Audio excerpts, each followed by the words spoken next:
Cette Ivoirienne de 21 ans était une blaquette, une prostituée africaine. Devant deux journalistes enquêtant sur cette filière, elle avait résumé sa trajectoire. Comment l'homme qu'elle avait rejoint en France était devenu son souteneur. Il était de plus en plus violent.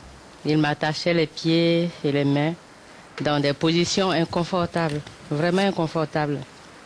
J'étais au bord du malaise. Il me faisait très mal. Il me pinçait les tétons avec des pinces à linge.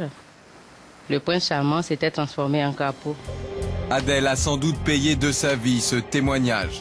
Elle est morte poignardée en plein Paris, quelques minutes après l'interview. La caméra a filmé l'ambulance emportant son corps. Son Mac n'a pas apprécié qu'elle parle à des journalistes avec des caméras. Et il a poignardé. Ils ont une espèce de droit de vie sur ces filles.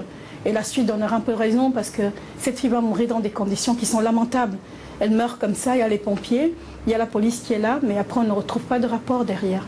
Et ça c'est encore quelque chose qui quelque part, peut-être ce jour-là, ils avaient oublié, ou ils avaient beaucoup de choses à faire, ils étaient débordés, on veut bien trouver une raison. Mais pour nous qui sommes sur le terrain, moi ça montre encore cette fragilité, cette vulnérabilité de ces filles qui parfois ne sont pas considérées comme les autres. Elles n'existent pas, c'est des prostituées noires sans papier. Amélie James Kobela travaille depuis des années sur les réseaux africains. Elle nous emmène près de la gare de l'Est, à quelques rues de l'endroit où Adèle a trouvé la mort. Et voilà, donc voilà la zone Strasbourg-Saint-Denis, c'est le fameux Strasbourg. Le quartier concentrerait une grande partie de l'activité, et notamment via certains de ces salons de coiffure afro, propices à un racolage discret. Il y a des filles parfois qui ne travaillent pas, qui ne sont pas coiffeuses, mais qui sont dedans et qui attendent. Vous avez aussi pas mal de jeunes hommes qui sont là, qui sont des marques qui surveillent ces filles-là, qui surveillent leurs sorties, leurs entrées, le nombre de clients qu'ils prennent. Et il faut aussi savoir que pour la plupart, dans cette zone par exemple, la plupart des chambres de bonne sont réquisitionnées. Et c'est une zone très très chaude. Aujourd'hui, dans la filière africaine de prostitution, on est dans un discount permanent, des soldes permanentes. C'est celles qui font tout et n'importe quoi, c'est celles qui font ce que les autres ne veulent pas, c'est celles qui prennent le moins cher possible, c'est celles qui sont le plus exposées. Plusieurs fois menacée, cette militante a dû déménager le siège de son association. Elle se concentre désormais sur le maillon africain de la filière, les familles restées au pays. À plus de 98%, les proxénètes au bout, c'est la mère, c'est le père, c'est la famille africaine dans le sens large du terme. C'est le père, la mère, c'est surtout les femmes, les tantes, l'amie de la mère, les sœurs, les cousines. Ce sont elles qui sont au premier rang. Et c'est pour ça que cette procession est difficile à démanteler. Parce qu'il faut des flags, il faut rentrer dans les maisons, il faut entrer dans les familles. Et c'est ça le plus dur. 20 000 prostituées exerceraient en France. Il y a 15 ans, la majorité de ces femmes étaient françaises.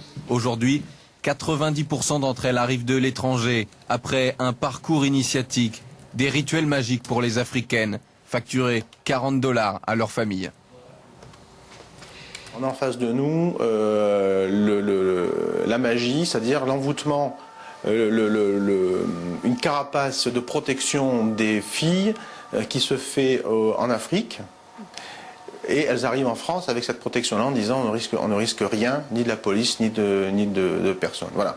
Tandis que les filles des pays de l'Est sont des Européennes où la partie magie n'existe pas en Europe.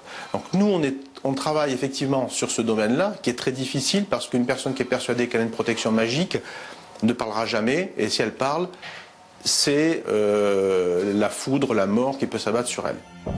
Le silence est donc la règle. Malgré la loi Sarkozy de 2003 qui accorde un titre de séjour et un permis de travail aux prostituées qui dénonceraient leurs souteneurs. L'an dernier, malgré ces obstacles, 32 réseaux ont été démantelés en France.